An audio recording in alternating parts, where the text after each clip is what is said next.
Hello students, today question we have is let vector A is equals to 4 I cap plus 5 j cap minus k cap, B vector is equals to I cap minus 4 j cap plus 5 k cap, vector C is equals to 3 I cap plus j cap minus k cap.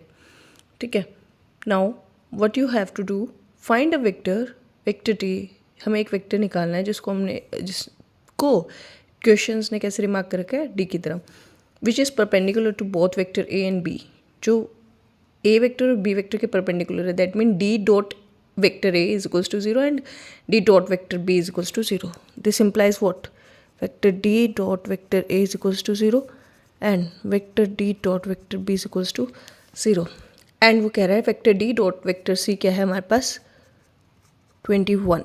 Now हम assume कर लेते हैं let vector D is equals to X I cap plus Y J cap plus Z K cap. आप कुछ भी assume कर सकते हैं, D one I cap, D two J cap, D three K cap. I am just avoiding to not to get the calculation wrong. 1 2 3 में बच्चा कई बार number digits ऊपर नीचे लिखते थे. ठीक है.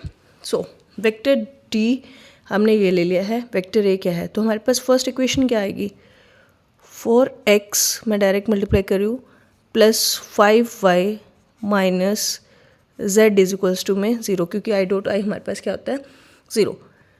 सेकेंड इक्वेशन हमारे पास आएगी D dot B, x y into minus four y j into 5 plus 5 j is equals to में ज़ीरो. क्लियर है. Now next is the last will be, देखिए यहाँ पे तो परपेंडिकुलर था इसलिए ज़ीरो, यहाँ पे कितना दे रखा है डी और सी का dot product 21. So what will be the equation will be 3x plus Y minus z is equals to में 21.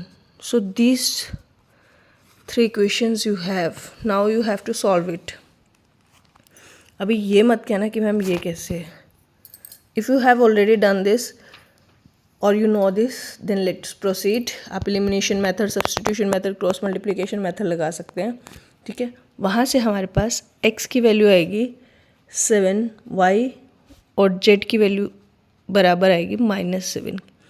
तो वेक्टर d जो है हमारे पास क्या हो जाएगा, 7 आई कैप माइनस 7 जे कैप माइनस 7 के cap. If you wanna know how to solve this, let me know in the comment section.